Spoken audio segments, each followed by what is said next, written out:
Setting team भी ground zero मौजूद है और मंत्री कैलाश विजयवर्गीय से लगातार हमने कल बातचीत भी की और कल लगभग 9 घंटे के आसपास में ये उसी जगह पर बैठे हुए थे, उसी जगह पर मौजूद थे और लगातार लोगों से बातचीत कर रहे थे और आज सुबह वापस से 8 बजे भागीरथपुरा पहुंच गए। लगातार न्यूज़ 18 ने बातचीत भी की थी, लगातार न्यूज़ 18 ने ये सवाल भी पूछे थे जिसमें उन्होंने कहा था चूक तो हुई है, 3 पे कार्रवाई हुई है, बाकियों को चिन्हित किया जा रहा है, कठोर कार्रवाई की जाएगी, सरकार बड़े एक्शन लेगी, बड़े फैसले लेगी। फिलहाल अब आगे के सवाल जो है इनसे बातचीत करेंगे। खुद मंत्री कैलाश विजयवर्गीय साथ में सवाल सुन रहे हैं, आप सवाल ले सकते हैं।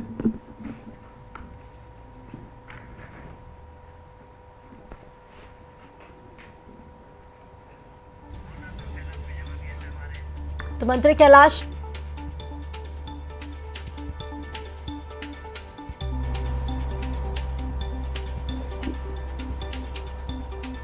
इंदौर में जहरीला पानी पीने से अब तक कई लोगों की मौत हो चुकी है, सैकड़ों लोग हैं जिनका इलाज चल रहा है। देखिए, ये जो इलाका है भागीरथपुरा कम से कम 80 साल पुरानी बस्ती है और आर्थिक रूप से कमज़ोर लोगों की कॉलोनी है यहाँ पर। और बहुत छोटी छोटी गलियाँ थी यहाँ पर, हमने बड़े वाहन निकल सके ऐसे मुख्य मार्ग तो चौड़े किए, हटाए भी, मकान तोड़े भी हैं, पर अंदर भी बहुत छोटी छोटी गलियाँ हैं और ये पहले से बने हुए हैं। हम कोशिश कर रहे हैं कि वाहन न जा सके, आ सके। कई बार बड़ी नहीं जाती है, कई बार सफाई कर्मी पहुँच पाते हैं, थोड़ी सी प्रॉब्लम ज़रूर है, पर अब वहाँ के नागरिक सहमत हो गए हैं और पीछे का जो उन्होंने की नालियाँ जो रखी थी उसमें आने जाने के लिए वो मार्ग भी प्रदान।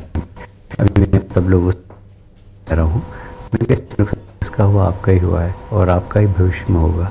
आप कर्मचारियों को नहीं आने देते, सफाई कर्मी को नहीं आने देते हैं, उसके कारण ये सारी प्रॉब्लम हो रही है।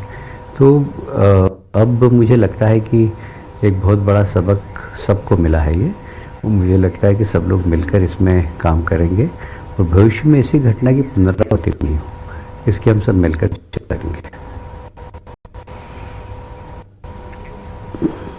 बिल्कुल, और कई लोगों की अब तक मौत हो चुकी है, आंकड़ा भी स्पष्ट नहीं हुआ है, आंकड़ों को लेकर भी सवाल खड़े हो रहे हैं, आधिकारिक पुष्टि अभी तक नहीं की गई है।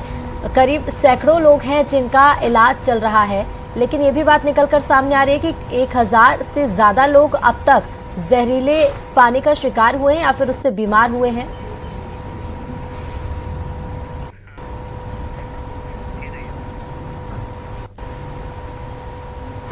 देखिए, शायद आपने मेरा चलना नहीं है, ये 80 साल पुरानी बस्ती है।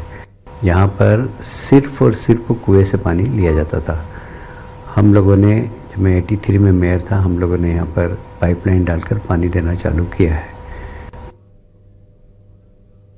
जी गए हैं, यदि पाइपलाइन का लीकेज हो जाता है तो वो ठीक नहीं हो पाता है, तो ये बहुत सारी समस्या है वहाँ की। वो आप तो यहाँ टीवी के चैम्बर में बैठी, हम लोग फील्ड में हैं और इसलिए क्या परेशानी आती है हमको मालूम। और छोटी बस्तियों में इस प्रकार की परेशानी आना बहुत स्वाभाविक है। नगर निगम का कर्मचारी उनसे लड़ नहीं सकता, वो जाता है साफ़ सफाई करने, वो जाता है कुछ करने, तो लोग उसको भगा देते हैं। पर हम अब वहाँ पर बैठकर सब लोगों को हमने समझाया कि आपने जो थोड़ा थोड़ा आगे ओटला बना रखा है इसको तोड़ लीजिए, जिससे हमारे कर्मचारी आ सके, जा सके, भविष्य में इसकी ऐसी घटना नहीं हो।